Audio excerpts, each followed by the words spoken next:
Sunderlight Productions. Dans cet épisode, on parle de destination wedding, d'étiquette, d'imperfection, de mode rafale, de flou, de mouvement plutôt que de netteté, de faire les images pour soi, d'expérimenter, de commencer par les détails, de la bonne manière de raconter une histoire, d'être un artiste via son blog, de parler de ses erreurs et de ses échecs, d'intimité dans le message, du langage de l'expérience, de préparer l'avenir, de se focaliser sur ses forces, mais surtout, on va parler de tout ce qu'il faut manger avant de pouvoir enfin passer au caviar. Vous êtes tout dans l'œil du photographe.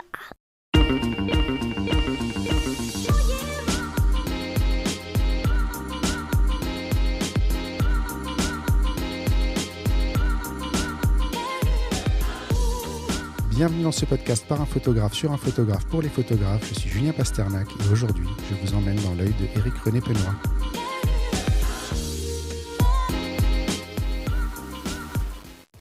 Et bonjour Éric. Bonjour à toi, ça va Julien ? Ça va et toi ? Ça va bien, impeccable. Depuis le temps que je voulais te rencontrer pour ton podcast. On se voit en virtuel. On se voit uniquement en virtuel, mais ça fait du bien de poser un visage sur une voix. C'est clair, on ira faire un café à l'occasion ensemble un jour. Ah ben, ça va être compliqué, ce sera pas avant 2022 je pense. Écoute, on trouvera toujours un moment. Ce sera peut-être moi qui viendrai vers toi à ce moment-là. On verra comment on va s'organiser, mais d'une manière ou d'une autre, on trouvera le moyen de se voir en vrai. T'es pas trop dépaysé finalement. T'as déjà fait des podcasts. T'as déjà été hôte de podcast. Oui, j'ai déjà été effectivement de l'autre côté du micro, si je peux dire. C'était un exercice qui est pas facile, donc grand mérite à toi, parce que je sais que c'est pas si facile que ça. Et oui, enfin j'ai fait ça pendant un temps, mais c'était beaucoup plus intime. On parlait de choses plutôt avec des amis entre guillemets, et c'était très différent. Je trouve la plateforme, le système des podcasts vraiment super intéressant parce que tu peux l'écouter partout et je trouve que le médium est quand même super cool pour ça. Mais voilà, je n'ai pas persisté et je m'en sors très bien et tout va bien. Mais peut-être un jour, on ne sait jamais. Le podcast, alors peut-être les gens qui sont sur le groupe ne se rappellent pas qu'à l'origine c'était un podcast, mais le podcast c'était Résonance. C'est ça. Et le groupe, donc du coup Résonance, qui est le groupe un peu des photographes où ça papote. Un peu dans tous les sens en ce moment d'ailleurs. En fait, Résonance s'est lancé tout simplement justement par le biais des podcasts. Et puis derrière, on m'a fait bien sentir qu'il n'y avait pas d'autre volonté que de faire des podcasts et de ramener tout simplement des gens sur mon site.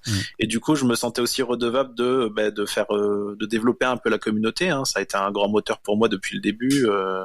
Donc j'ai créé des groupes un peu par-ci par-là et en fait Résonance est né tout simplement cette volonté de vouloir tirer un peu le marché vers le haut parce que je pense qu'on a des vraies valeurs latines, françaises et on a tendance, je trouve, à quelque part un peu les réfréner ou pas trop les montrer et je trouve que c'est important de véhiculer un message assez optimiste là-dessus. D'accord, c'est plus trop ça en ce moment Résonance. Ouais, ça a un peu changé effectivement. Moi je me suis retiré du groupe il y a 2 ou 3 ans. Je recommence à remettre un petit pied dedans pour voir un petit peu ce qui se passe et puis essayer un peu de corriger le tir, mais voilà, je sais pas ce que ça va donner. Pour l'instant, je prends ça à petit niveau et on verra ce que ça donne. L'avenir nous le dira. Exactement. Tu connais le principe de l'émission. On va commencer par l'elevator pitch. Si tu es dans l'ascenseur, il y a une main qui passe, la porte est bloquée, Steve Jobs rentre dans l'ascenseur et tu as 3 étages pour lui expliquer qui tu es, ce que tu fais. Qu'est-ce que tu lui dis ? Voilà, j'ai essayé de me préparer pour cette question.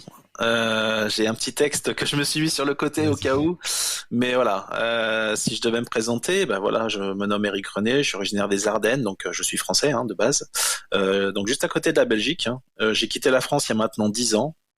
J'ai vécu 7 ans en Écosse, puis au Portugal, et maintenant je suis entre le Mexique et l'Europe.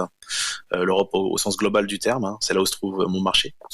J'ai eu l'opportunité de développer ce qui a été tout simplement ma passion de début, et maintenant c'est devenu mon métier. Et donc je suis photographe de ce qu'on appelle à destination, c'est-à-dire je me déplace où mes couples se déplacent et on se retrouve quelque part dans le monde.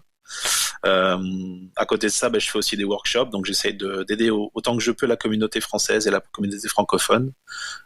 Et puis ça m'a permis aussi de développer d'autres activités du style du conseil aux entreprises. Voilà. Mais mon cœur de métier, ça reste malgré tout raconter des histoires de couple, clairement.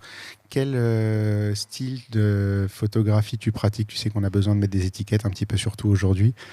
Si tu devais définir le style de photo de mariage que tu fais ?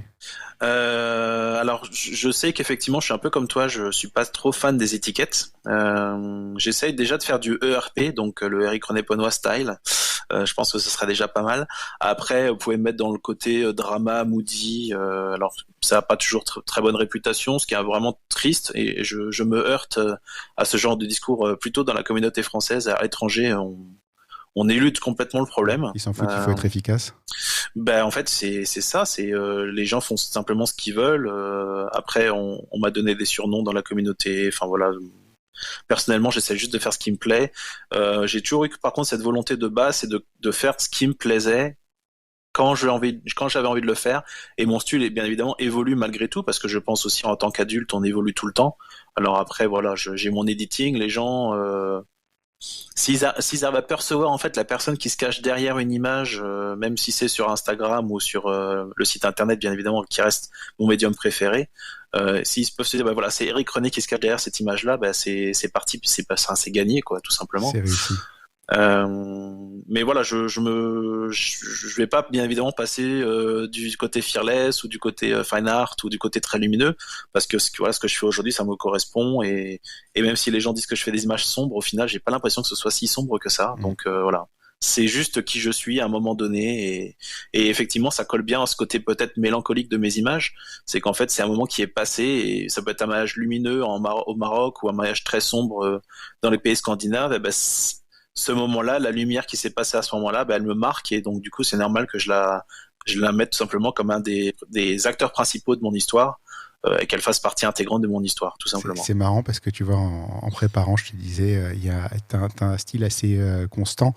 Et c'est vrai que je n'avais pas pris en compte ça forcément, que tu pouvais te retrouver quelque part entre le Maroc et les pays scandinaves et arriver à avoir une constance entre ces conditions-là qui n'ont rien à voir finalement, parce que c'est les deux opposés en fait. C'est d'un côté. Je fais des mariages vraiment partout en fait. Comme je disais en introduction, moi je suis un mariage de destination, c'est-à-dire que les gens me bookent pour que je les rejoigne quelque part. Donc effectivement, ça peut être au Maroc, ça peut être en Corée du Sud, ça peut être en Malaisie, ça peut être dans les pays scandinaves, ça peut être en Toscane, ça peut être au Portugal. Enfin, et on est d'accord que les lumières seront différentes et donc que nécessairement notre editing doit être légèrement différent.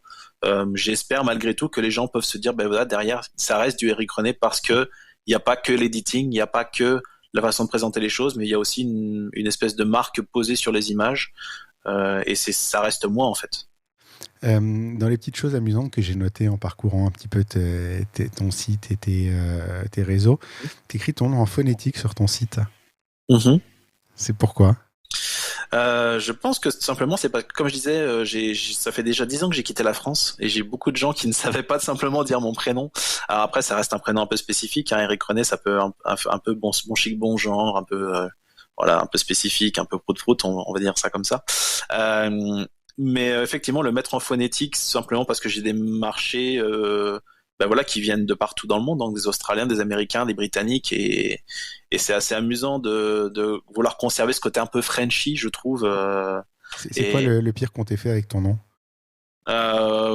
Des trucs vraiment à la californienne, tu sais, avec des accents très prononcés. Eric René. Ou des choses vraiment vraiment très bizarres et non mais après voilà, Eric c'est très bien aussi et le Eric René je le garde bien évidemment parce que c'est un côté très Frenchy et je pense que ça plaît aussi quelque part. Ça pose un petit peu le personnage aussi quoi, quand les gens te connaissent pas. T'as une deuxième chose que j'ai notée sur ton site pour l'introduction, tu parles essentiellement de small wedding et development, donc ça veut dire que tu fais pas des gros mariages, tu fais que des choses un peu intimes, ça fait partie de ton style? Oui, clairement. Moi, je suis plus. Enfin, de toute façon, c'est ce que je mets effectivement en avant sur mes sites internet. C'est que je suis principalement plus pour les mariages intimes, les petits mariages, les élopements. Alors après, on peut développer d'autres noms. Il y a le micro-wedding, la mini-money. Il y a plein de termes maintenant qui arrivent sur le marché, notamment du mariage. J'essaie juste d'en faire raconter des histoires où il y a une espèce de connexion avec mes clients. Ça m'arrive malgré tout de faire des mariages où je sens pas cette connexion, ou peut-être un peu moins puissamment que sur d'autres mariages. Mais effectivement, je préfère me focaliser sur des petits mariages de, on va dire en général, 40, 60 personnes maximum. On va passer à la partie philosophie photo. Oula. C'est quoi tes influences ? C'est quoi tes photographes, tes livres, tes photos préférées ? Alors j'ai autant dans mes débuts de carrière, je voulais peut-être montrer mes images à beaucoup de gens, notamment sur des groupes du style Visco qui sont ensuite transformés en Looks Like Film. Donc effectivement, ça faisait partie de quelque part de mon évolution aussi en tant que personne et en tant que photographe, de montrer mes images et de me confronter à la vue d'autres. Autant maintenant, justement, je fais un peu l'opposé, c'est-à-dire que je me consacre uniquement à peut-être une dizaine, une quinzaine de photographes vraiment de mariage qui sont devenus des amis. En plus, c'est parce que aussi je les connais personnellement, donc ça a été effectivement voilà, on a créé une vraie connexion. Donc je suis quelques photographes de mariage. Par contre, je suis d'autres photographes qui du coup sont pas du tout issus du monde du mariage. Et mon maître en la matière, bah, ça reste les films, ça reste des films que je vais regarder. Ou si vous cherchez un nom de photographe, bah, Giacomelli, qui justement photographie beaucoup des photos imparfaites. Et c'est un mot, je pense qui correspond bien à mon style aussi. Voilà. Et j'adore en fait ce côté vraiment organique, avec beaucoup de grains, avec beaucoup d'attitude et beaucoup de matière au final, qui je pense, m'influence bien évidemment aussi dans mon métier, dans mes images. D'accord. C'est quoi qui te fait déclencher ? Qu'est-ce qui fait que tu Tout. appuies sur le déclencheur ? Tout. Je shoote énormément pendant le jour J. Je shoote environ entre 10 et 12 000 images par mariage, notamment en GIF. Donc je suis toujours en mode rafale. Pas parce que j'ai peur de rater un moment précis. En fait, je le fais uniquement parce que pour moi, les images doivent être potentiellement sur mon blog ou en tout cas dans ma façon de raconter des histoires en GIF, en animation. Donc c'est un terme que je vais certainement réutiliser, mais je suis quelque part un vidéaste frustré. J'aime en fait raconter des histoires et pour moi ça passe aussi par de l'animation, par de l'image, des gifs, par de la musique, par du contexte. Donc clairement je ne pourrais pas en fait ne plus shooter que 3000 images maintenant par mariage. Je n'y arrive plus en fait. D'accord, tu as besoin en fait d'élargir un petit peu la palette de ce que tu vas rendre dans les formats aussi, quoi. Ouais, et puis l'intention n'est pas du tout la même. C'est pas la même chose de délivrer pour moi un slideshow avec juste des images et un slideshow avec de la musique, des gifs, des photos verticales, des photos horizontales pour casser un peu le côté un peu euh, comment dirais-je, monotone. Voilà, merci.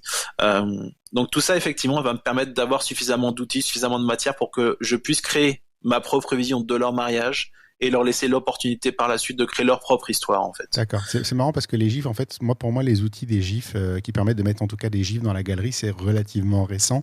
Il y a encore, enfin, dans les deux gros systèmes de galerie pour les photographes, tu as PicTime et Pixie7. PicTime le propose, Pixie7, je crois c'est pas encore disponible, ou si c'est disponible, c'est vraiment tout frais. Ça fait longtemps, toi, que tu proposes ça ou c'est Alors, les gifs, avant, je les envoyais directement via WeTransfer. Maintenant, effectivement, je les livre directement via la galerie. Donc, effectivement, pour l'instant, je suis sur PicTime. Pixie7, effectivement, va proposer les gifs très bientôt. Donc, je trouve ce sera plus un problème. Une variété de formats maintenant pour les photographes. Aujourd'hui, tu rends ton album, tu peux rendre un slideshow, tu as la possibilité d'en faire un film, de la musique, de mettre des gifs dedans, d'avoir. Je trouve que le métier, c'est beaucoup, beaucoup varié en fait en termes de ce qu'on peut rendre et que ça ouvre énormément de possibilités. Et en ce moment, c'est très drôle d'ailleurs parce que moi, je commence tout juste à intégrer ça dans mon travail et mes clients sont vachement surpris en fait quand ils reçoivent la galerie parce qu'ils ne s'attendaient pas à recevoir des choses comme ça. Encore une fois, c'est l'intention qui va te permettre de créer des choses différentes, des choses qui vont te différencier peut-être aussi des autres. Moi, effectivement, je leur donne aussi quelque chose sur lequel ils ne s'attendent pas quand ils me réservent. Donc, je leur donne simplement une page où je leur présente un slideshow, effectivement, ou avec une vraie histoire, avec des gifs intégrés. Et ça reste ma vision de leur mariage. Mais par contre, effectivement, quand je vais leur rendre une galerie complète, il va y avoir minimum 1200 images. Alors, ça paraît pas beaucoup peut-être par rapport aux 10-12 000, mais sachant que je leur donne également environ une centaine de gifs. Ouais. Donc après, il faut faire exactement personnaliser leur histoire sans pour autant tu vas avoir une image sur un gif par exemple très spécifique. Je vais malgré tout la conserver en tant que photographie pour justement leur donner suffisamment de matière par la suite et ça, je pense qu'il y a une vraie volonté aussi de leur délivrer quelque chose d'unique, quelque chose de différent et quelque chose de complet. Donc c'est comme ça que je vois les choses en tout cas. On va avoir l'occasion d'y revenir au fait de rendre quelque chose de complet. Mais avant, on va commencer par la pièce de résistance de l'épisode, parce que c'est vraiment quelque chose. Alors, autant qui va caractériser ton travail que dans tous les sens, en fait. C'est-à-dire que d'un côté, moi, c'est quelque chose que je trouve très beau. Il y a des gens qui te le reprochent régulièrement. C'est le flou. C'est le fait de mettre du flou dans certaines images, qui, moi, sont les premières images en fait, que de toi qui m'ont sauté aux yeux, parce que c'est quelque chose qui me parle beaucoup et que j'aime beaucoup et que je vais aller chercher beaucoup dans le travail. Est-ce que tu peux nous en parler un petit peu ? Mais pour moi, le flou, il y a un retour à l'aspect organique de l'image, en fait. On sait très bien que maintenant, avec les nouvelles technologies, le nouveau matériel qu'on a, il faut que ce soit de plus en plus net, de plus en plus sharp, de plus en plus net sur le sujet. Enfin voilà. Moi personnellement, bien évidemment, je connais les principes de photographie, tout ça. Mais j'ai décidé simplement juste de le faire à ma sauce et je me fiche de savoir effectivement ce que les gens pensent. Si ça parle à 20, 25 couples, 30 couples par saison, ça leur parle et donc du coup, voilà, ça va les intéresser. Et j'ai cette chance-là aussi, c'est que j'ai une certaine communication qui me permet justement d'avoir ces clients-là. C'est des clients qui sont tous dans les domaines créatifs. Ça fait par exemple maintenant 4 ou 5 ans que je signe ni de banquier ni d'avocat parce que l'univers que je leur présente ne les touche pas du tout en fait. Après, je peux comprendre que d'autres personnes ne soient pas intéressées par ce genre de style et c'est tout à fait normal. Mais effectivement, je trouve que le côté flou, laiteux, notamment dans les blancs, le côté un peu onirique, le côté mélancolique, clairement, je trouve que ça reste encore une fois mes valeurs et j'ai cette chance-là, c'est que ça rencontre effectivement mes couples et ça leur parle, donc tout va bien quoi. En tout cas pour le moment tout va bien. C'est rigolo parce qu'en fait le flou ça marchait bien, enfin ça passait bien à l'époque de l'argentique et je pense que c'est essentiellement parce qu'à l'époque de l'argentique on voyait pas ce qu'on faisait, que quand on se plantait de réglage et on s'en rendait compte longtemps après. Là aujourd'hui comme tu vois toutes tes photos, tu as tendance à le corriger assez rapidement en fait. Alors après, il y a aussi un petit truc à savoir chez moi, c'est que déjà quand je shootais avec un système à miroir, je shootais déjà à pleine ouverture tout le temps. Ouais. Donc pas pour les photos de groupe bien évidemment, mais sinon je shoot toute la journée à 1.4. Et en fait, je me fiche de savoir si l'arrière-plan est net ou pas. Voilà, pour moi, le monde se voit uniquement à 1.4 à partir du moment où j'ai ma caméra devant les yeux en fait. Du coup, effectivement, le flou sera peut-être un peu plus prononcé. Que si je shootais à 2.8 ou à 2 même. Ah, mais tu as des fois même des photos où carrément ton couple est pas en focus et moi je trouve qu'elle rentre très bien quoi. Ouais, mais encore une fois, c'est parce qu'il y a il y a un message aussi derrière et c'est aussi mon travail de leur donner des images qui peuvent effectivement être parfaites, mais autant qu'elles peuvent être imparfaites. Et encore une fois, je pense vraiment, alors après ça c'est aussi quelque chose qui est en moi, hein. En fait, bien évidemment, j'ai la photo parfaite, sharp, nette, bien évidemment que je vais aussi leur donner dans une galerie. Toutes les options en fait. Voilà, exactement. Mais en changeant 2-3 réglages en l'espace d'un quart de seconde, j'arrive à avoir tout simplement une image différente. J'ai un exemple précis sur un mariage par exemple que j'ai fait à Glasgow. Je pense que ceux qui sont déjà venus à workshop, ça va bien leur parler. En fait, j'ai la photo effectivement du premier baiser après la cérémonie, donc ils échangent leurs alliances, ils échangent leurs vœux, tout ça. J'ai la photo effectivement du couple plein centré, la photo très nette, très clean quand ils font le premier baiser. Et à un moment donné, donc je sais que j'ai ma photo pour me sécuriser quelque part. Je change juste 2-3 réglages et à un moment donné, il la renverse sur le côté pour l'embrasser une deuxième fois. Et je trouve que dans l'intention du baiser, il y a une intimité qui est plus présente, il y a une intention, il y a une émotion qui est plus présente. Et celle que j'ai choisie pour mettre sur mon blog, c'est pas la photo nette et sharp, c'est la photo où on voit juste du mouvement, où il l'embrasse, où il la prend sur le côté, il l'embrasse. Et voilà, c'est ma façon de voir les choses encore une fois. Mais je trouve que dans l'intention du moment, le mouvement parle beaucoup plus que la photo sharp. Alors justement, ça va nous amener sur un terme qui n'est pas courant sur les sites de photographes. Moi, il m'a sauté aux yeux immédiatement. En fait, surtout qu'en plus, il est au milieu d'une liste de plein d'adjectifs, de plein de descriptifs. Alors attends, je vais essayer de le retrouver. Oui, je vois de quoi tu veux parler. C'est sur ma première page. Sur ta première page. Voilà, sentimental, warm, candid, spontaneous, intimate, poétique, expressif, chronicler, journalistic approach, humaniste, imperfect and discreet. Et c'est le imparfait au milieu de tout ça qui me saute aux yeux. Et c'est pas un mot qu'on a l'habitude de voir sur des sites de photographes. Et Ça fait un petit peu écho à une conversation que j'avais entendue sur Clubhouse. Tu disais que tu n'étais pas forcément le meilleur photographe et que justement, c'était pas parfait ce que tu rendais. Et du coup, j'aurais bien aimé qu'on développe un petit peu ce côté-là. On a commencé avec le flou, mais il y a peut-être d'autres choses encore à ajouter. Je pense que de toute façon, le jour d'un mariage, il y a des moments qu'on va rater nécessairement. Il y a nécessairement de l'imperfection aussi dans ce qu'on va rendre.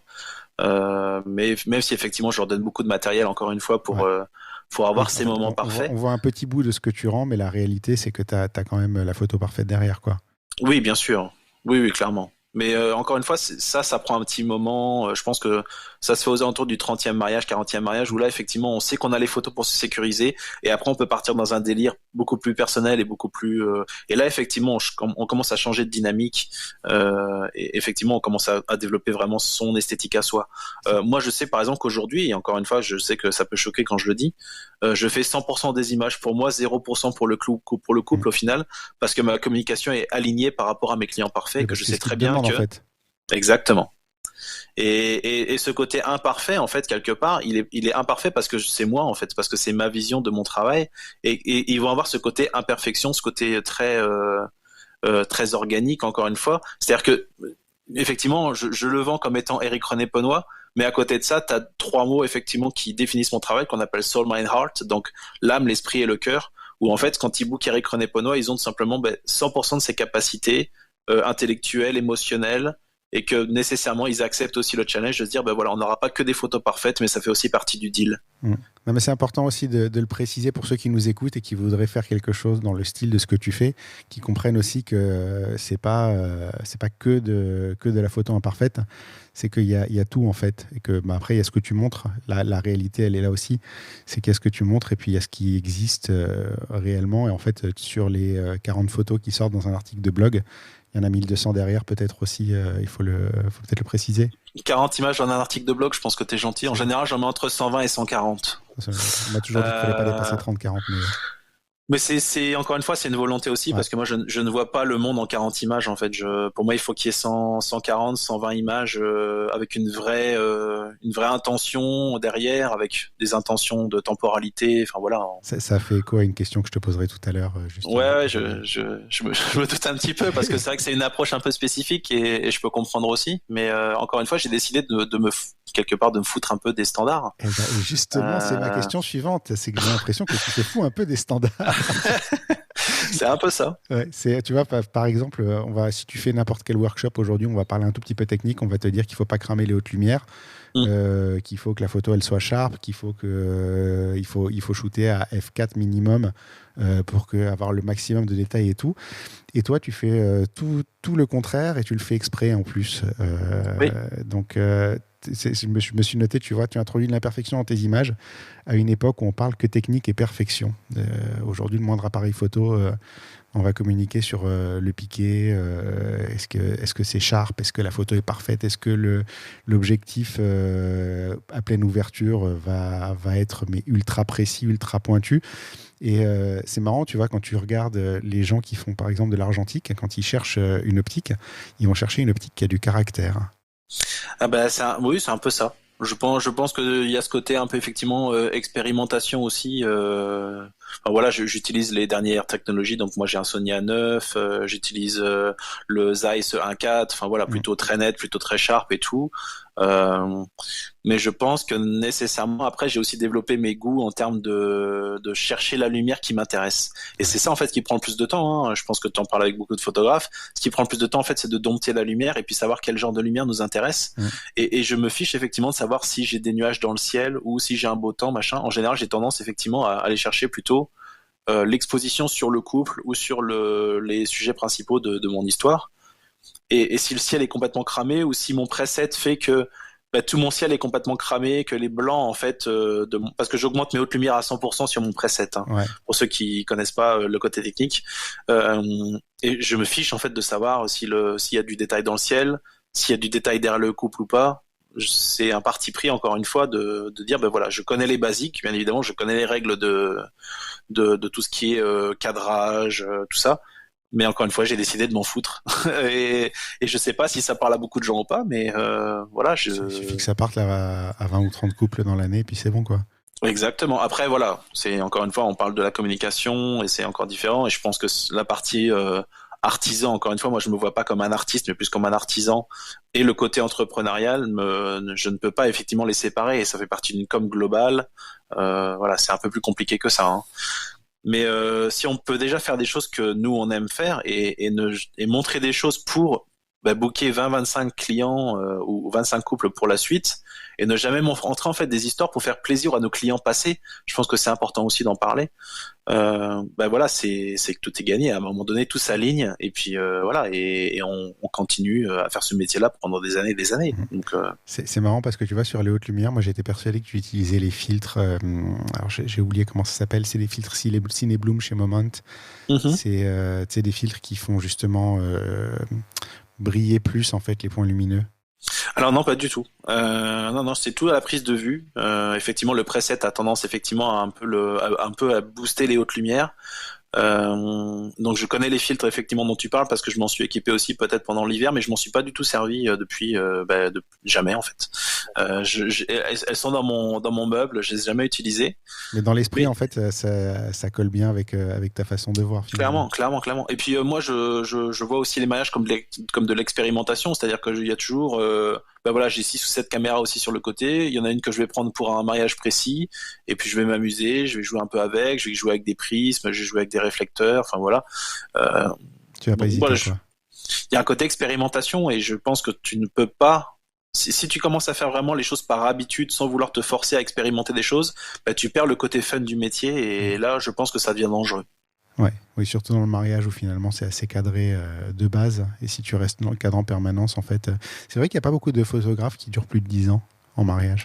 Alors moi ça fait pas 10 ans que je suis dans le métier. Je me suis lancé en juillet 2014, donc ça fait 7 ans. Mais j'ai eu cette chance effectivement. Alors, pour moi, c'est pas une question de temporalité ou pas, mais en fait, il y a des gens qui sont prêts tout de suite et des gens qui seront jamais prêts. Moi, Ouais. j'ai eu cette chance, c'est que j'ai peut-être rencontré les bonnes personnes au bon moment, et du coup, ça a augmenté assez rapidement, et notamment par Bodaf, où j'ai été Bodaf New Talent en 2017 Mm. et Rangefinder Rising Star, donc mondial en 2019.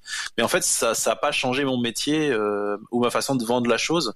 Ça a juste en fait, ça m'a consolidé en fait dans mes choix personnel et me dire ok, peut-être que ta communication elle est orientée d'une certaine façon. Je parle pas de style, c'est vraiment un tout global. Ouais. Et ça parlait effectivement à des collègues et des confrères ou à d'autres autorités dans le monde du mariage. Et en fait, je me suis dit ok, peut-être que tu tiens quelque chose. Et c'est peut-être là-dessus que tu dois travailler. Tu vas peut-être travailler sur tes forces et pas tant que ça finalement sur tes faiblesses. Donc, finalement, c'est d'avoir rencontré les bonnes personnes au bon moment, ce qui est finalement le cœur du développement du photographe, en fait. Clairement, il y a toujours un facteur chance, il y a un facteur travail, bien évidemment. Moi, je vis et je respire mon métier tout 24 heures sur 24, 7 jours sur 7 depuis 7 ans, en fait. Mm. Mais à la fin, Ça, c'est dis-moi qui tu fréquentes, je te dirai qui tu es, quoi. clairement, voilà, toutes les personnes que je fréquente, on se reconnaît quelque part. Alors, il y a un côté effectivement communautaire aussi, c'est ça me pose aucun problème, par exemple, de recommander des collègues parce que je sais que je les connais déjà humainement en termes de style et quelque part on se retrouve et on se reconnaît et c'est assez facile. On avait eu, alors c'était sur Clubhouse, il me semble, un jour, une longue discussion sur les détails, les photos de détails. Toi, tu as une approche assez cinéma du reportage de mariage, finalement. On sait toujours où on est, on sait toujours à peu près à quel moment on est. Tu as une façon de présenter les protagonistes du mariage par le détail. C'est pas bam, la mariée, bam, le marié. Ça va commencer par une épaule, ça va commencer par un détail. Ça, j'aurais bien aimé on en parle, que tu nous refasses la discussion qu'on avait eue, peut-être pas, mais que tu reprennes un petit peu ton approche de ce point de vue-là, parce que c'était assez intéressant et personnellement, ça m'avait pas mal influencé au moment où on avait eu cette discussion. En fait, à l'époque où je shootais encore Canon, je shootais environ 3500 images et dans ces 3500 images, il devait y avoir environ 400 images juste de choses en fait, d'objets, de fenêtres, de portes, de marches, de transitions en fait quelque part, qui me donnaient suffisamment de matériel effectivement pour créer mon histoire. Alors après, effectivement, pour parler de l'histoire, il y a des choses qui sont plus ou moins redondantes sur mon site internet. C'est toujours une intention, encore une fois. C'est des choses toutes bêtes qu'on a apprises quand on était à l'école primaire, en fait, ou au collège. Je sais pas si tu te souviens de tes cours, notamment, mais en fait, c'est comme une pièce de théâtre. en fait, tu as des éléments principaux dans la création de ton histoire. Donc, tu as toujours une indication de lieu Ouais. qui fait bien évidemment partie des personnages principaux de ton histoire, hein, parce que si ton couple a choisi de se marier en Toscane, c'est pas par hasard. Et bien évidemment, c'est mon métier de photographier ce que ça veut dire tout simplement de se marier en Toscane ou au Maroc ou des choses comme ça. Donc, je prends bien évidemment de mon temps pour photographier donc cet élément principal. Ensuite, on va bien évidemment avoir une indication de temps. Donc, que ce soit une dramaturgie ou une comédie, en général, l'indication de temps est indiquée tout de suite d'entrée quand on lit simplement une histoire. Donc, en général, c'est une temporalité de moins de 24 heures, en général. Ensuite, on va intégrer donc effectivement nos personnages principaux, mais jamais directement. Donc, moi, je commence toujours peut-être par les épaules, le cou, les mains posées tout simplement sur les genoux. Voilà, pour dire qu'effectivement, il y a un personnage principal, donc je l'introduis pas directement, effectivement, pas frontalement, comme tu disais juste avant. Parce que ça ne m'intéresse pas en fait de les montrer tout de suite en fait. Je veux commencer tout simplement à faire monter graduellement la chose et ensuite j'intègre une autre valeur qu'on appelle le quatrième mur dans le monde du théâtre, en fait où les acteurs principaux de notre histoire vont jouer tout simplement les uns pour les autres et moi je suis tout simplement en retrait et je suis en fait comme le public en fait qui regarde une scène se passer sur scène, une scène de théâtre hein. Et je me mets effectivement complètement comme dans l'ombre quelque part et je photographie tout simplement les éléments comme s'ils présentent. Alors bien évidemment, je vais faire des photos de groupe, des photos de couple, tout ça parce que bien évidemment c'est normal que j'en fasse aussi. Mais effectivement, toutes mes histoires sont construites comme ça. Après, il y a des développements un peu spécifiques sur certaines histoires que je suis peut-être le seul à comprendre. Mais voilà, on va pas passer tout mon site internet au crible pour que je puisse t'expliquer vraiment toutes les intentions qu'il y avait derrière certaines histoires. Je suis désolé, je bafouille. Mais il y a des vraies intentions toujours, et en tout cas, pour moi, la valeur globale, c'est effectivement le temps, le lieu, l'intégration des personnages principaux, mais jamais frontalement, jamais directement. Ensuite, intégrer le quatrième mur. Mais c'est marrant parce que tu vois, moi, c'est quelque chose. C'est pas que je me suis bagarré avec ça, mais j'ai toujours un petit peu de mal à démarrer justement. Et c'est vrai qu'en discutant de ça avec toi, je me rends compte en fait ce qui fait une introduction douce d'un personnage. Et c'est un petit détail, mais qui change absolument tout en fait.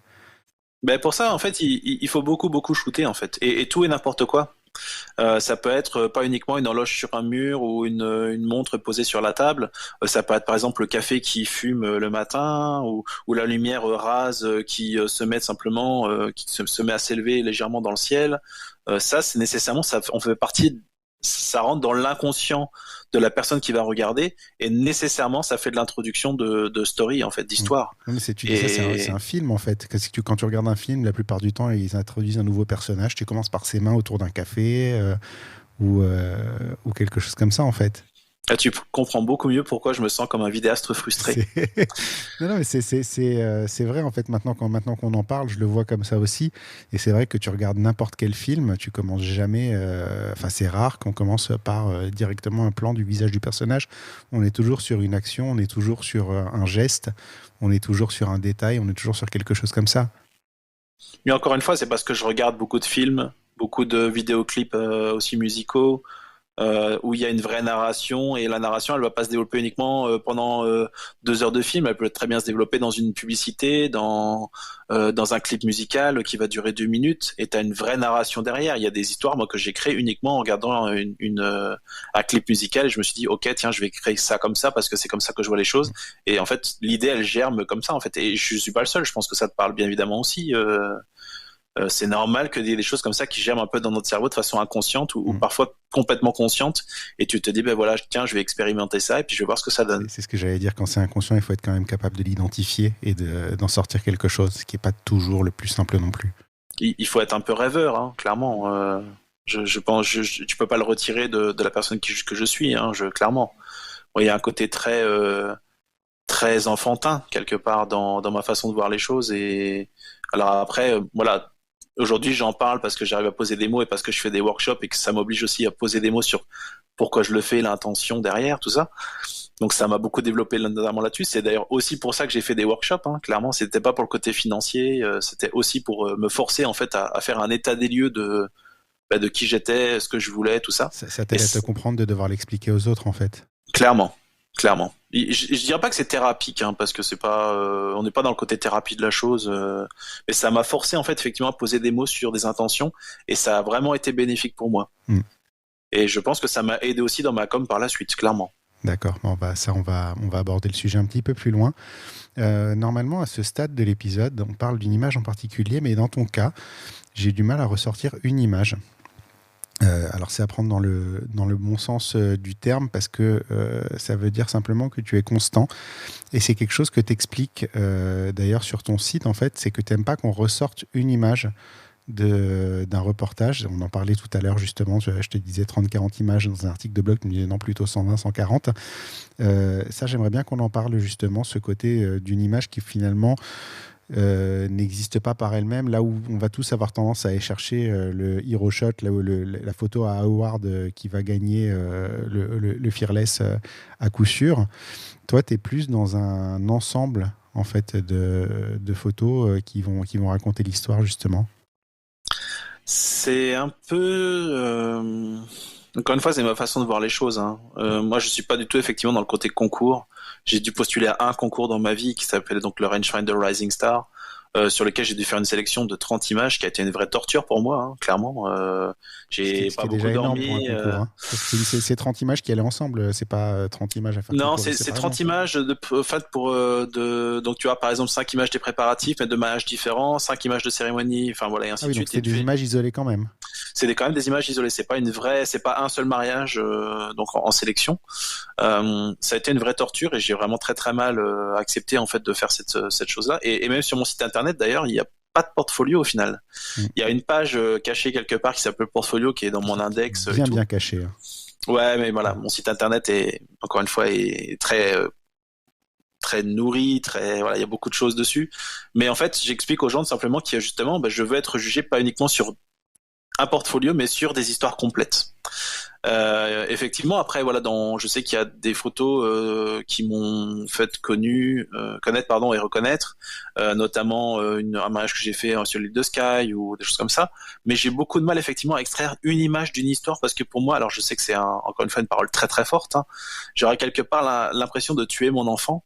Alors je sais que c'est pas une bonne image quand j'utilise ce terme-là. C'est une expression qui existe. Hein. En anglais, en tout cas, elle existe. Ok, parfait. Moi, voilà, j'ai pas l'impression de dire de bêtises quand je dis ça. Mais en fait, voilà, j'ai l'impression de tuer une intention derrière, et j'ai beaucoup de mal à accepter ça. Alors, assez bizarrement en plus, parce que le jour du mariage, quand je prends l'image, je ne calcule absolument rien. C'est-à-dire que je me dis pas, tiens, telle image va être comme ça sur mon blog, donc je sais qu'il faut que je la fasse comme ça. Ça vient bien plus tard, quand je crée donc mes histoires pour mon blog, où là, par contre, effectivement, c'est la seule plateforme quelque part où je me reconnais en tant qu'artiste, et là qu'effectivement, il y a une vraie volonté de montrer quelque chose d'autre. Mais le jour J, honnêtement, je suis plus un suiveur, et je me fiche de savoir si telle image va finir sur mon blog ou pas, parce que je me dis pas, tiens, ça c'est une photo à concours, un truc comme ça. Parce que déjà, les concours, j'en fais pas. Ouais. J'ai pas du tout cette communication sur les concours. Je comprends ceux qui le font derrière, mais moi, tout ce stress généré par faire une sélection, postuler, machin, par-ci, par-là, même déjà envoyer des images à un blog, je le fais plus depuis maintenant 5 ans. Justement, je me libère quelque part de cette frustration et de ce stress. C'est marrant, parce qu'à t'entendre, j'ai l'impression que ton blog fait partie du processus, ce qui n'est pas le cas de tous les photographes, par exemple. Clairement. Pour moi, le blog, et je pense que mes chiffres parlent d'eux-mêmes, j'ai 70% de mes prospects qui viennent directement sur mon site internet via leur ordinateur aussi. Et je veux que, bien évidemment, c'est une vraie volonté. Mais encore une fois, c'est parce que je touche des clientèles très spécifiques. Juste pour situer, parce que je m'excuse, je te coupe, juste pour situer, vas-y. Normalement, c'est plutôt 70-80% des gens qui viennent d'un smartphone. Ouais, alors que moi, c'est l'opposé. Ouais. Mais je saurais pas t'expliquer pourquoi, hein, assez bizarrement. Mais je pense vraiment que mes clients, en général, c'est plus des créatifs. Donc, c'est soit des designers, soit des web designers, soit des photographes de mariage. J'en ai eu beaucoup. Des gens qui travaillent pour Netflix, des réalisateurs de cinéma, des producteurs, des musiciens, des chanteurs. Effectivement, je pense qu'ils savent nécessairement qu'un site internet doit se regarder bizarrement sur un ordinateur et pas sur un téléphone portable. C'est des gens qui respectent plus l'image ? Je pense peut-être. Oui, c'est possible. Si on parle côté plus business, c'est quoi aujourd'hui ta source de revenus principale ? Alors la source de revenus principale, ça reste bien évidemment les mariages. Donc l'année dernière, ça a été un peu entre parenthèses avec le Covid et tout. Bien évidemment, ça a un petit peu changé. Et surtout en destination. Ouais, voilà. En destination, bien évidemment, ça a été exceptionnellement impacté. Donc soit je pouvais pas me déplacer, soit le couple ne pouvait pas se déplacer. Donc je devais avoir quand même une année 2020, c'est ça, où je devais quand même faire des mariages assez fous. Notamment en Tanzanie, notamment au Maroc, notamment aux États-Unis. Enfin voilà, et tout a été remis à zéro. Donc il a fallu bien évidemment que je développe aussi d'autres activités. Hein, je vais pas m'en cacher. De toute façon, j'ai pas l'habitude de cacher quoi que ce soit. Donc j'ai lancé effectivement des workshops en mentoring aussi. Là, je lance ma plateforme donc éducation, donc qui s'appelle soulmyhearteducation.com. Et là, je vais intégrer aussi d'autres projets. Donc j'ai fait aussi j'ai aidé des entrepreneurs aussi à se lancer, notamment via leur communication sur leur site. Donc des hôtels, des restaurateurs, tout ça, quand je vivais au Mexique, parce que je vis 6 mois de l'année au Mexique, 6 mois de l'année en Europe. Et donc ça a été effectivement mon revenu pendant cette année-là. Et puis l'année prochaine, je passe à autre chose aussi. Je vais intégrer une équipe de designers, de templates pour les photographes et pour les blogueurs, justement parce que j'essaye en fait de créer un outil pour nous qui veulent entre guillemets les artistes, les artisans qui veulent montrer des images, des vidéos et n'arrivent pas facilement en fait à rencontrer leur clientèle. Et pour moi, je pense nécessairement que ça passe aussi par les outils que vous allez utiliser pour montrer votre travail. Et du coup, je passe un peu de l'autre côté, la partie présentation générale de vos travaux. Et pour moi, ça passe aussi par là, en fait. D'accord, tu as anticipé ma question suivante, en fait, qui était justement que tu voyageais énormément et que tu étais installé quelque part entre l'Europe et l'Amérique du Sud, et justement, quel était ton business model. Mais c'est amusant, en fait, parce que plus on discute et plus je me rends compte que tu as plein de casquettes, en fait. Tu as des casquettes très différentes. Tu as la casquette entrepreneur, tu as la casquette photographe, tu as la casquette blogueur, tu as la casquette développement. Et en fait, tu vas dans plein de directions différentes, en fait, mais tout converge à la fin, en fait. C'est ce que j'essaye d'expliquer au maximum aux gens quand je les rencontre, c'est qu'en fait, il faut se nourrir quelque part de ce que vous êtes et de votre passé. Moi, là-bas, je suis commercial, hein, je suis pas du tout photographe. Je suis venu à la photo parce que voilà, on m'a mis on avait mis une caméra entre les mains et il fallait que je la vende. Hein. Moi, j'étais commercial dans un magasin qui à l'époque s'appelait Saturne. C'est un peu comme Boulanger ou la Fnac en fait. Et on m'a dit voilà, c'est un produit technique qu'il faut que tu vendes. Et en fait, le côté passion est venu tout simplement à force de discuter avec des gens qui font des photos depuis 20 ans, 30 ans, 40 ans, voire plus. Et je me suis dit, ouais, finalement, il y a peut-être un moyen de trouver un médium qui puisse tout simplement me permettre d'expérimenter ou de créer des choses et de raconter quelque chose qui reste moi. Ce côté effectivement artisan, moi j'ai tout appris sur le tas. Après, effectivement, je me suis formé.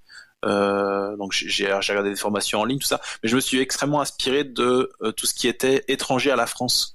Donc ça a été l'ascension en fait, elle s'est faite aussi comme ça. C'est effectivement en rencontrant les bonnes personnes au bon moment. Donc moi j'ai rencontré les Kitchener quand ils se sont lancés, les Ferros quand ils se sont lancés, les Currys, les Andrews, Marc Paccoura. Enfin voilà, on faisait tous partie d'un collectif. Où on s'est plus ou moins tenu par la main, on est tous grandis ensemble. Et effectivement, pour moi, c'est impossible de dissocier ce que j'ai appris avant. Donc moi là-bas, j'ai un cursus de droit et d'administration économique et sociale en gestion pour les petites et moyennes entreprises. Je vais y arriver. Et effectivement, ça fait partie de qui je suis. Moi là-bas, je suis plutôt un commercial en fait. Et c'est plus facile pour moi de transformer des commerciaux en photographes que de transformer des photographes artistes en commerciaux.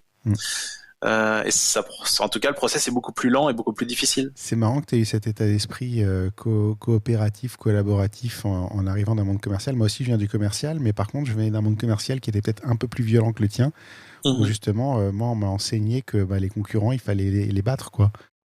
Alors ouais, j'ai eu clairement cette chance-là. Je le dis honnêtement, hein, c'est aussi que j'ai jamais été payé à la com. Dans tous les métiers commerciaux que j'ai pu faire, que je vende 10 produits ou que j'en vende 1000, j'avais le même salaire. Donc en fait, quand j'étais chez Saturne, et je pense que beaucoup de clients aussi me connaissaient pour ça, c'est que je passais aussi bien 40 minutes avec eux, à leur parler de tout et n'importe quoi, et j'essayais toujours de bien les conseiller, et je pense que ça s'est reflété aussi dans ma communication derrière. Que je suis pas là spécialement pour arnaquer les gens, je suis pas là pour leur vendre en fait quelque chose, je suis là pour vendre un produit qui en l'occurrence reste moi et mes valeurs, et du coup voilà, ça s'aligne et encore une fois ça fonctionne.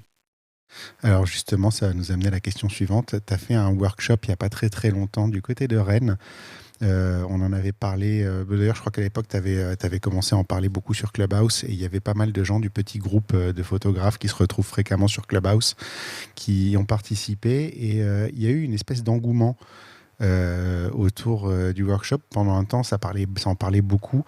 Les gens étaient excités. Enfin, tous les workshops font pas cet effet-là. En fait, il n'y a pas ce retour enthousiaste permanent et cette anticipation et tous ces espoirs en fait que les gens placent dedans.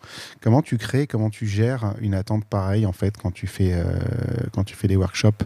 Parce que ça a assez bon et ça a assez mauvais côtés aussi, j'imagine. Je sais pas vraiment en fait. Je fais juste les choses parce que j'ai envie de les faire, parce que j'ai aussi besoin de faire des workshops de temps en temps, parce que j'ai besoin aussi de me nourrir de leur énergie. Clairement, hein, je le dis aussi pour ça. Ça reste effectivement une source de revenus et je m'en cache pas encore une fois, mais c'est pas non plus des milliers et des cents. Mais en général, mes workshops sont plus qu'abordables. Mais gérer l'attente des gens, je sais pas. J'ai pas cette impression-là. J'ai juste envie qu'on passe un bon moment ensemble et de leur parler uniquement, pas que de la partie inspiration et pas de leur parler en fait de qui est Eric René en fait. Bien sûr, je parle de choses hyper personnelles. Certains sont plus touchés que d'autres sur cette partie-là. Après, il faudra poser la question directement à ceux qui sont venus à mes workshops. Mais ça va en tout cas, tôt ou tard, je vais en recevoir un. Hein. J'ai l'impression en tout cas de tout leur donner en fait, de tout ce qu'il y a à l'intérieur de moi, de tout ce qui fait la personne que je suis, donc aussi bien la partie émotionnelle, mélancolique, quelque part un peu triste, hein, je le reconnais. Pour moi, les mariages, c'est pas que des gens qui sautent de joie et qui se mettent des bitures et qui vont finir à 2h du matin dans la piscine à vomir. Bon, après, je stéréotype un petit peu, hein, mais pour moi, il y a un côté plus émotionnel que ça. Et si j'arrive à leur livrer ça en fait le jour du mariage, mais aussi la partie entrepreneuriat hein, qui reste prépondérante chez moi, ben voilà, quelque part c'est un workshop qui est réussi. Après, ce que je veux dire, c'est qu'il y a un vrai espoir des gens de progrès quand ils vont à ton workshop. J'ai l'impression qu'ils pensent que ça va vraiment changer leur pratique, ce qui est rarement le cas, pour être tout à fait honnête, dans les workshops. Hein. C'est pas, rarement, tu sors du workshop et tout d'un coup, tu as une tapée de clé dans la main qui t'ouvre plein de portes. En général, tu mets du temps à moi, en tout cas, je sais que quand je fais mon workshop, je veux que ce soit un game changer, clairement. Je veux que les gens se disent, ben voilà, c'est des choses qu'on m'a expliquées qui fonctionnent, qui sont plutôt très simples à mettre en place. Effectivement, ça demande beaucoup de travail. Ça peut paraître un peu comme une montagne de travail devant nous. Et pas que sur la partie prendre des images. C'est pas uniquement que là-dessus. Mais c'est effectivement leur donner en fait tous les outils pour faire une transition rapide et réussie et leur faire gagner peut-être 2 ou 3 ans dans leur activité. Alors après, j'ai pas la prétention de dire que je suis parole d'évangile et que je connais tout sur tout ça, mais au moins je leur dis voilà ce qui a fonctionné, ce qui n'a pas fonctionné pour moi, et si ça les inspire, c'est mieux. Et c'est d'ailleurs pour ça que mon workshop en général, je commence par ça. Je leur dis clairement que je vais surtout leur parler de mes petits succès, mais surtout de mes énormes et nombreuses erreurs en fait au final. Parce que je trouve qu'on a je trouve qu'on a un problème, notamment en France, par rapport à ça, c'est qu'on parle rarement de nos erreurs, on parle toujours de nos succès, mais c'est aussi important de parler de nos erreurs et ce qui n'a pas fonctionné. C'est là qu'on apprend des choses, en fait, dans les erreurs. C'est trop facile quand tout marche. Exactement. Tu parlais justement de leur parler de toi, de leur parler de qui tu es. Je trouve que tu as une vraie force pour faire passer de l'intimité dans ton message. Si on va sur ton site internet, il y a une vraie... instantanément, en fait, on a l'impression de te connaître, de t'avoir fréquenté. Et j'aurais bien aimé que tu nous parles un petit peu de ce côté-là, justement, de cette facilité à créer, même sans parler directement aux gens, parce que c'est à travers des textes qui sont écrits, mais à créer de l'intimité avec les gens qui te suivent. C'est un peu ma volonté aussi, d'ailleurs pour ça que je passe de l'autre côté du monde du photographe, c'est aussi que je vais aussi lancer des templates pour les photographes. En fait, c'est comment vous donner des outils que j'appellerais toujours simples mais profonds pour créer une connexion immédiate ou tout du moins assez rapide avec vos couples parfaits. Et pour moi, ça passe effectivement comme, on en a déjà parlé un petit peu en introduction tous les deux, c'est la technique de l'entonnoir, hein, quelque part. Ouais. Mon propos, il est plus ou moins généraliste, donc je suis photographe de mariage, et puis au fur et à mesure, donc j'ai un panel de pages effectivement sur mon site internet qui est relativement large, hein, et au fur et à mesure de la communication, donc des images qu'ils vont voir, ou de la communication que je vais avoir, ou ne serait-ce que par mon formulaire de contact, et des pages prix que je vais leur envoyer par la suite, ils savent nécessairement qui se cache derrière. Donc ça passe par des choses toutes simples, hein. J'ai pas besoin de leur raconter beaucoup de choses de ma vie en fait. C'est soit par la musique que j'écoute, soit par les films que je vais regarder, et donc bien évidemment je vais le mettre sur mon site. Et pour moi, ça reste des choses très simples et très très basiques, hein, au final. Et même ne serait-ce que par exemple avoir des témoignages audio plutôt qu'à l'écrit. Je trouve que l'intention n'est pas du tout la même. Et si vous allez sur ma page contact, vous aurez des témoignages audio de mes anciens couples en train de parler de mon travail, de la façon dont ils ont vécu la chose. Et je trouve que le message est beaucoup plus puissant que d'avoir un simple témoignage écrit. Et encore une fois, la validation qu'on a ensemble quand je rencontre mes couples, qui en général ça se passe sur Skype ou sur WhatsApp, c'est en fait une validation de tout ça. Et c'est-à-dire que je passe pas plus de 15 minutes avec eux sur Skype en fait. Ils veulent juste mettre un visage sur un nom et sur un message, et ils se disent ben voilà, c'est lui qu'on veut avoir, point barre quoi. Et ça, c'est très très simple. Est-ce que ça passe par les points communs finalement? Parce que tu clairement, de mettre clairement. Les choses, c'est-à-dire moi j'ai vu, tiens, tu aimes bien Denis Villeneuve, j'aime bien Denis Villeneuve, ça crée une connexion instantanément. C'est exactement ça. Moi, alors, je sais pas si ça va te parler. J'avais vu un TEDx il y a de ça pas mal d'années, où en fait un mec disait clairement combien de langues parlez-vous? Et alors effectivement, tu vas peut-être parler sur bah voilà, je parle un petit peu italien, je parle un peu polonais, je parle un peu machin. Je suis complètement, je parle anglais, je parle français, je parle voilà. Mais en fait, il parlait non, mais en fait, quand on parle de langage, le langage c'est beaucoup plus compliqué que ça. En fait, ça peut être un langage qu'on appelle de l'expérience. Et le langage de l'expérience, c'est effectivement, c'est ce que tu dis, c'est créer une connexion simple mais profonde avec eux. C'est effectivement partager une expérience commune. Quelqu'un que tu n'as jamais rencontré dans ta vie. Tu vas commencer à parler de tes voyages, et puis tu vas dire, ben voilà, j'étais à Rome l'été dernier, pendant le Covid, il y avait personne. Et là, ben, tu vas lui poser une question toute bête du style, est-ce que tu t'attendais vraiment à ce que la fontaine de Trévi, elle soit aussi grande que ça?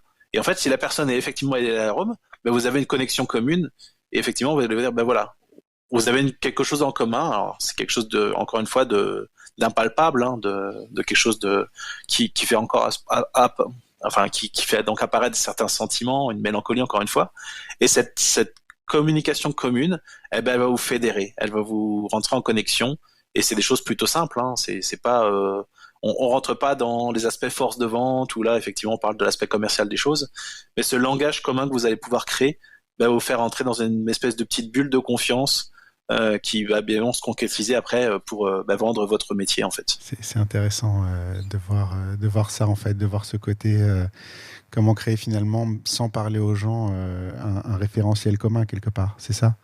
Exactement. Mais pour moi, ça passe par échanger tout simplement sur les musiques que j'écoute et sur les films que je vais regarder. D'ailleurs, j'ai des pages, notamment sur ma page à propos, où je vais leur mettre simplement toutes les playlists de musique que j'écoute.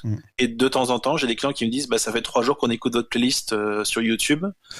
Ou alors, bah voilà, effectivement, bah, j'ai vu le dernier Denis Villeneuve, Dune. Est-ce que tu l'as vu? Qu'est-ce que t'en as pensé? Quel est le meilleur film de Denis Villeneuve? Ou moi aussi, j'adore Andrei Tarkovsky ou des choses comme ça. C'est des choses assez pointues finalement. Donc quand tu tombes sur des gens qui te disent j'aime bien Denis Villeneuve, tu sais que tu es déjà face à la bonne personne, quoi. C'est pas le mec qui aime Rocky, Rambo et toutes les références des années 80.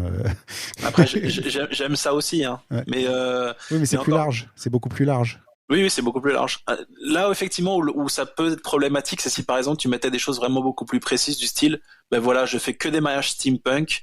Là, par contre, ça devient plus compliqué. On rentre dans une autre démarche où tu n'es pas sûr de bloquer 20-25 couples par saison qui font que du steampunk. Il y a un monde entre dire j'aime bien Denis Villeneuve et j'aime bien les films Marvel, quoi. C'est ça. Voilà, c'est un peu ça.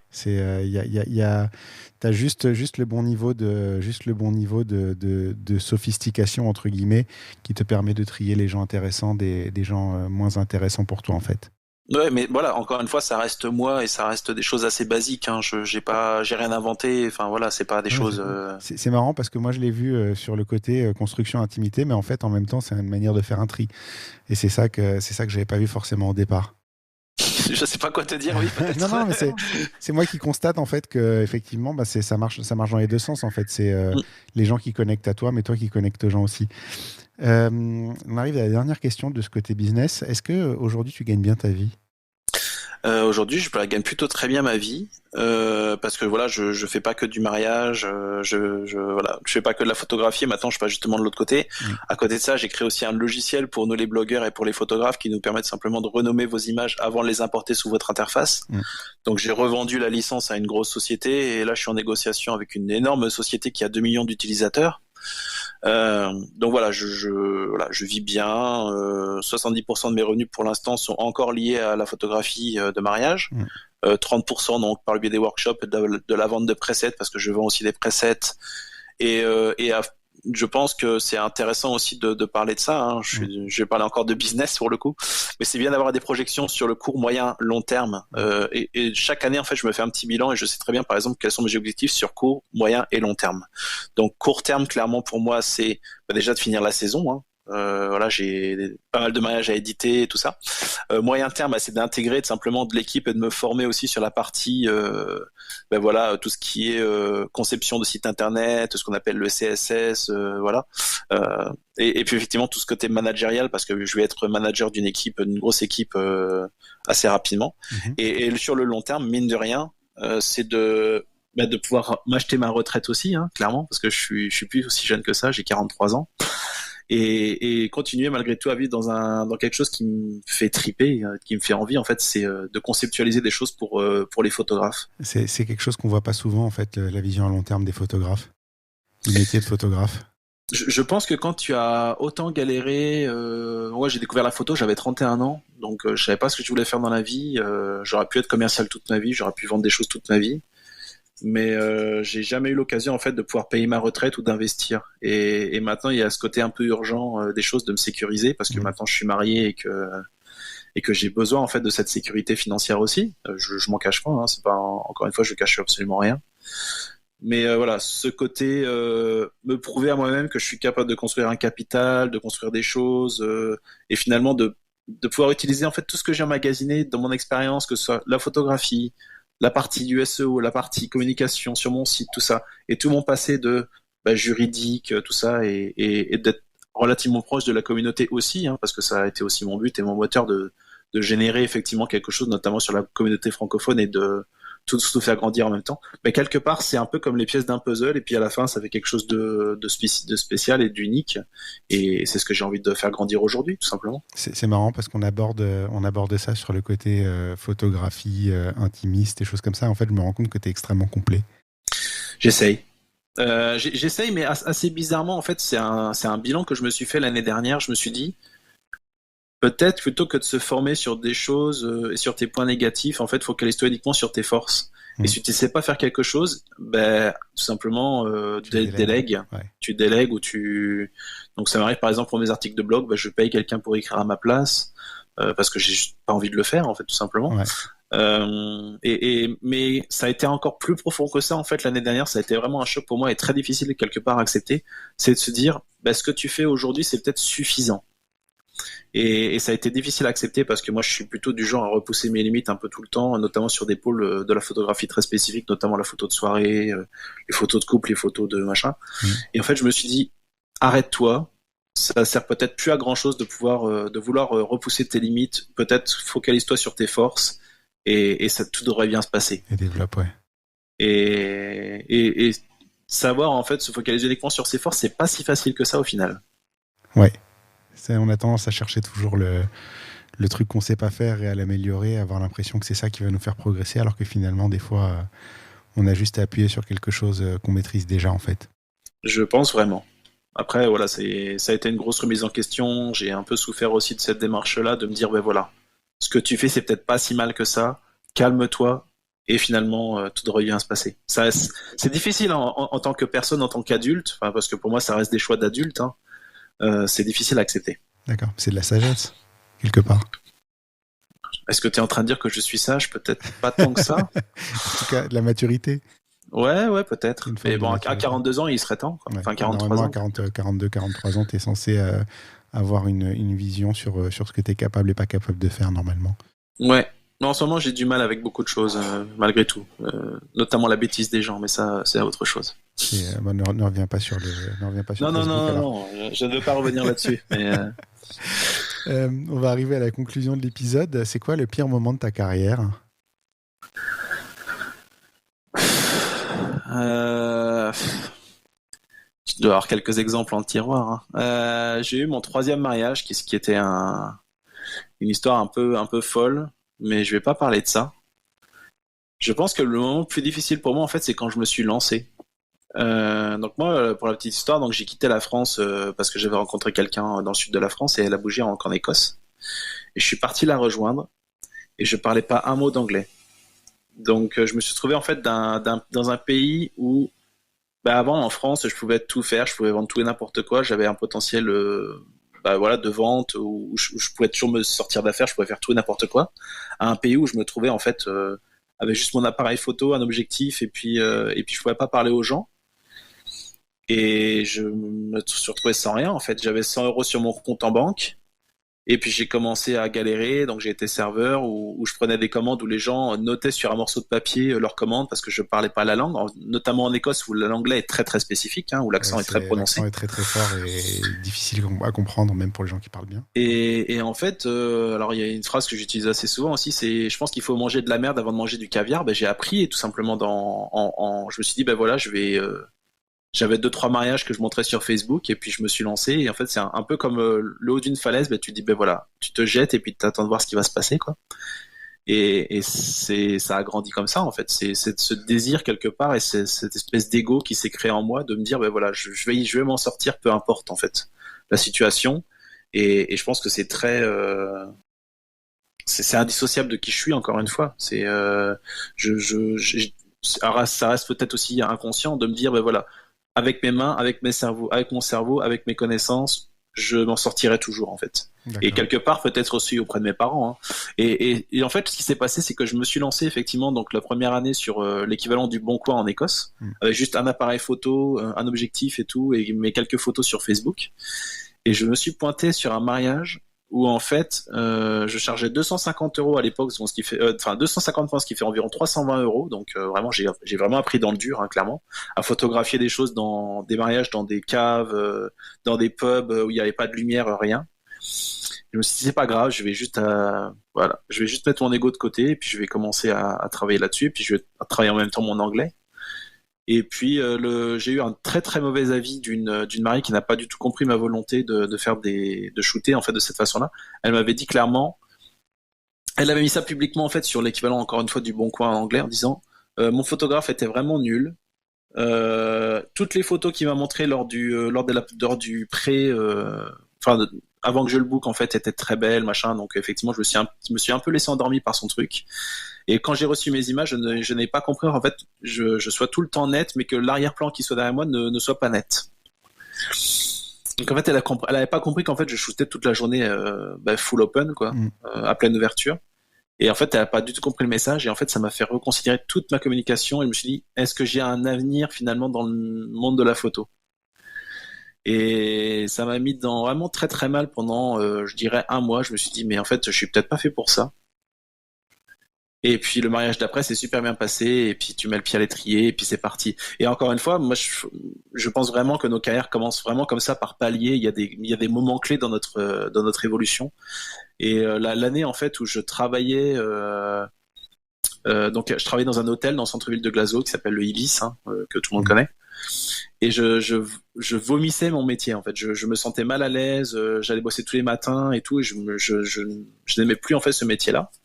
Et j'avais toujours la photographie de côté. Et en fait, il restait plus que 2 mariages à shooter cette saison-là. Donc voilà, et il me restait plus que 50% d'acompte de ces 2 mariages-là pour vivre pour le restant de la saison. Ouais. Et en fait, je me suis dit c'est pas grave, je vais tout lâcher, je vais tenter l'expérience. Et du coup, encore une fois, je me suis jeté du haut de la falaise. Et l'année d'après, j'ai booké 57 mariages. Et voilà, ça. Ce qui fait juste plus de mariages que de semaines dans l'année. Il y avait des week-ends, je faisais un mariage le vendredi, un mariage le samedi, un mariage le dimanche. Ouais, en pleine saison, ça m'arrivait. 3 mariages à la suite, c'était chaud. Mais ça encore. Ça t'apprend des choses. Ouais, c'est clairement. Après, voilà, c'est encore une fois, c'est.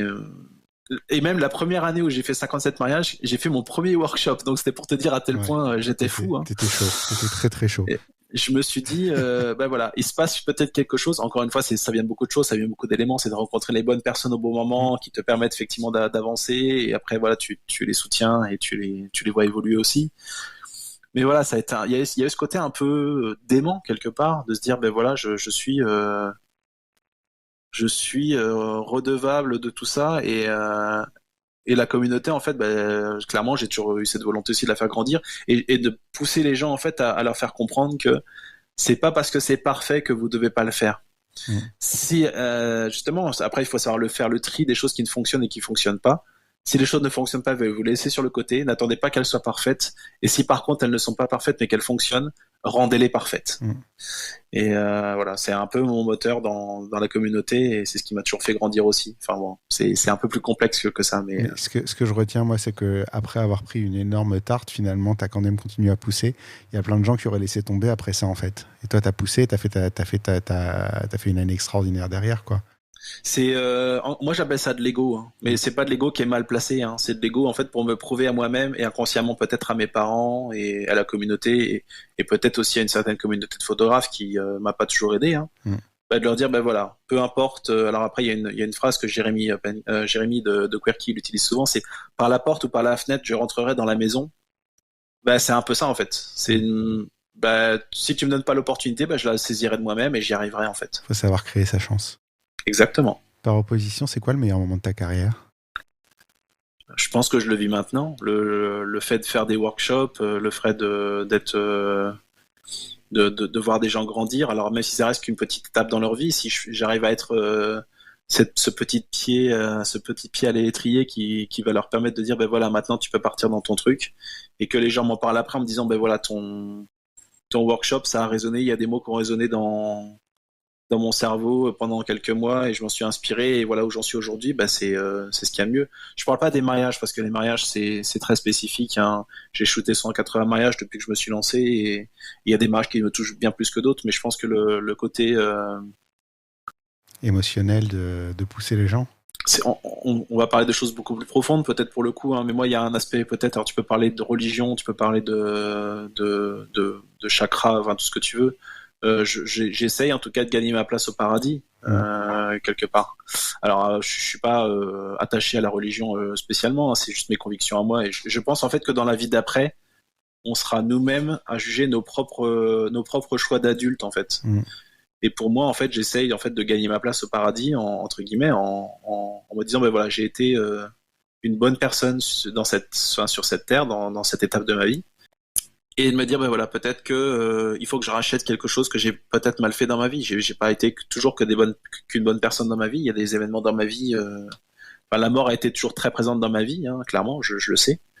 Mais effectivement, je suis peut-être arrivé à un âge où j'ai le recul suffisant en fait pour me dire voilà, il y a peut-être des choses à corriger et voilà, c'est beaucoup plus profond que le métier en fait. Pardon. Tu commences à t'inquiéter de ce que tu vas laisser derrière toi en fait.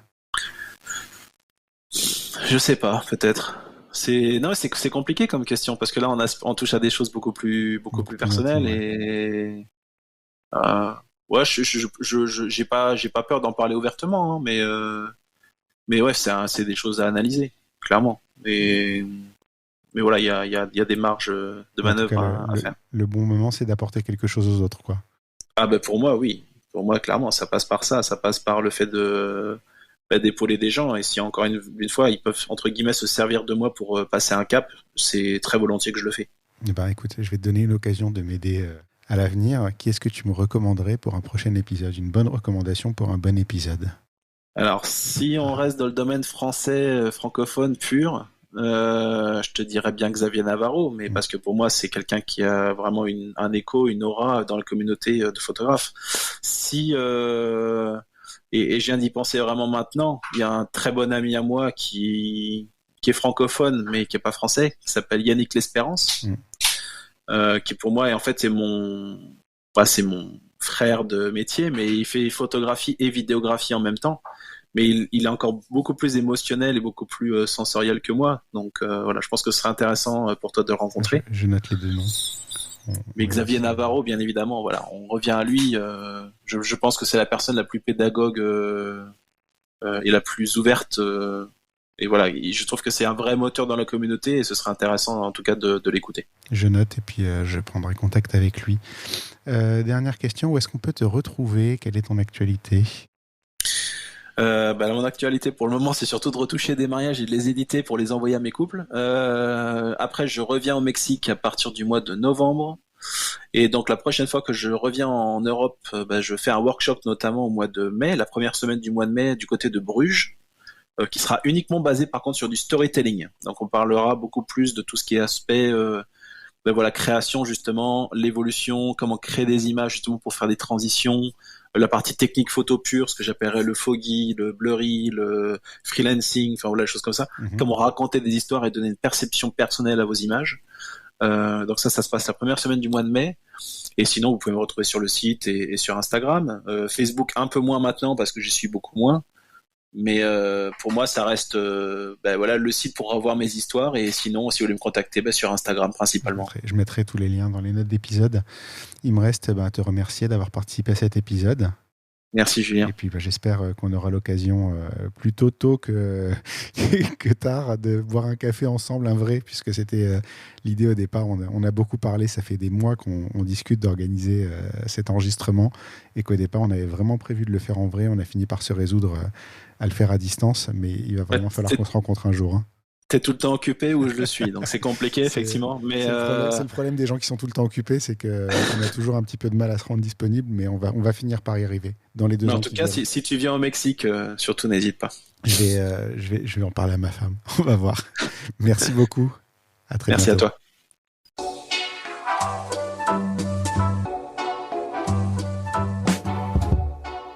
Merci d'avoir écouté cet épisode. N'oubliez pas de laisser une note et un commentaire sur Apple Podcast, c'est important et ça aide beaucoup à notre visibilité. Vous pouvez également aller sur le blog Dans l'œil du photographe à l'adresse www.dledp.fr. C'est tout pour aujourd'hui. On se retrouve au prochain épisode dans l'œil d'un nouveau photographe.